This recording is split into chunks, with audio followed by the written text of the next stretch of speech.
This right here is a Sprinter van, the vehicle of choice for van lifers all across North America. A well-sorted version of one of these will set you back anywhere between $40,000 to $120,000. So what do you do if you're broke like me and don't have that kind of money to spend? This is my solution. Behold, the 2002 Toyota Sequoia Limited. Now, I know what you're thinking, this isn't actually a van or even really close to it, but it's absolutely perfect as a substitute. Let me tell you why.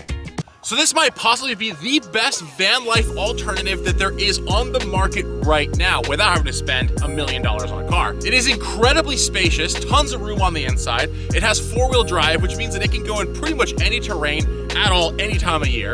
Oh, and I almost forgot, the motor that's in this car is one of the most reliable motors ever made. I mean, like literally one of the best motors ever made, and this thing has it. In fact, most Toyotas in this time frame are all extremely reliable, so this thing should go to hell and back with me. And the best part is this only cost me $6,000, and since these were mass produced, they're pretty much available anywhere.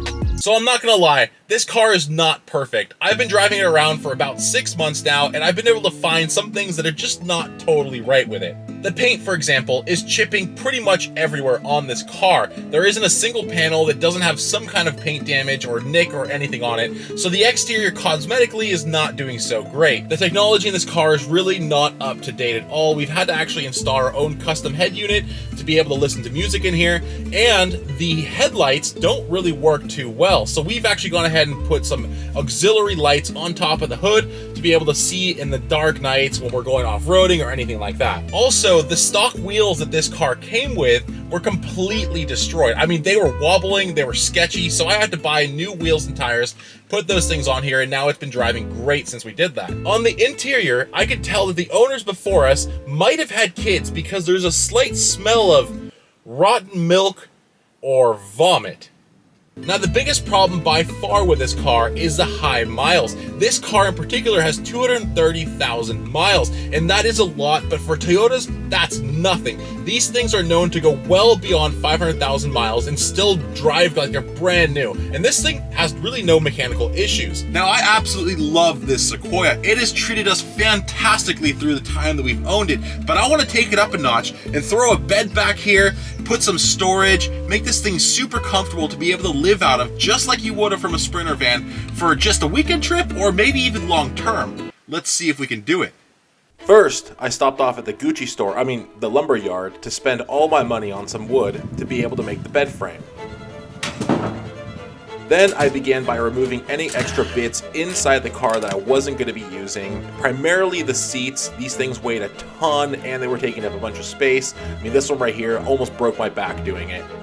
Then I whipped out the thermometer, the measuring tape, and measured the inside of the car to figure out the dimensions for my bed. You know what they say, cut twice, measure once. Wait, no, that's not right.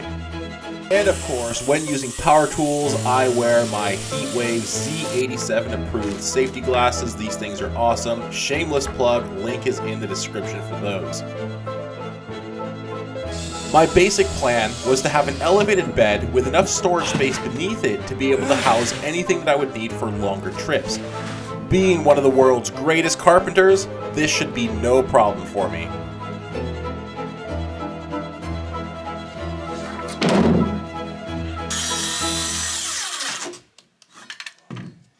I worked long and hard through the night to get this thing done. The next day, my masterpiece was complete.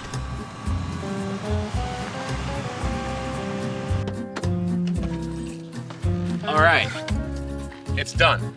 This thing is absolutely brilliant on so many levels. Let me walk you guys through the exterior, see what we've done.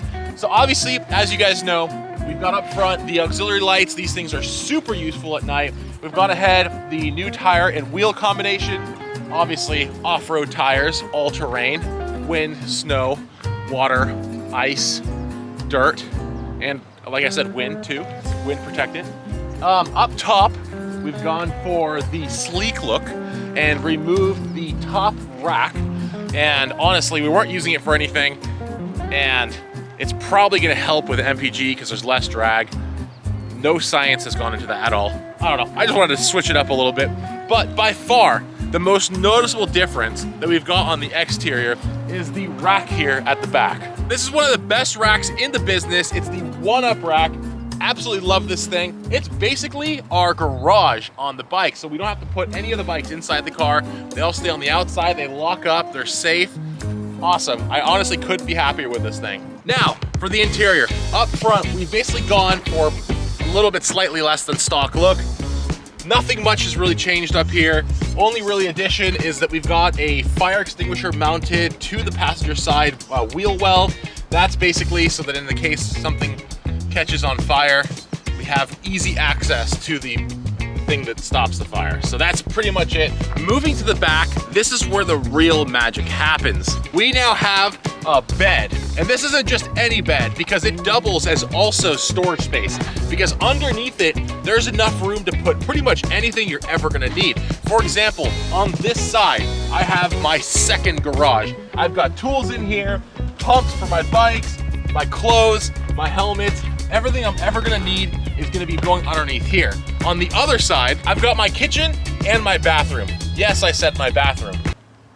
This is the bathroom. And there's the bathroom over there somewhere. But nonetheless, underneath here, I've got my stove pans and an actual stove for me to cook if I need to. I've got my world-class refrigerator right here. It has a nice little spot. And the best part is I actually have a shower as well. Let me bring that out for you. State-of-the-art technology here. This is a shower, believe it or not. You just hang it. Oh, you know, I just realized we used to hang this thing on the rack. Now there's no rack to hang it on. Okay, we'll just glance over that. This is a shower here, and it works great. It used to work great. And the best part of this build by far is that we now have a bed. And this isn't just any setup, because I have the most amazing views with all of the windows all around here, and they're tinted as well from the outside, so they're kind of hard to see into, so you do have some privacy. But the main thing is that I've got plenty of headroom here, plenty of room for activities. I've got the security of being inside the car, so a bear isn't gonna break in and kill me in the middle of the night like a tent will. And honestly, it's so comfortable in here that world-class hotel rooms probably have a hard time competing with this. This setup is also really good for if there's a zombie apocalypse. This build came out absolutely amazing, and I am extremely stoked with the final result. And at $8,500 of a total cost that we put into this thing, it's literally 1/10 the cost of its VanLife alternatives. And is it 1/10 the vehicle? Definitely not. Make sure to subscribe, or I'll put all your secret trails on Strava.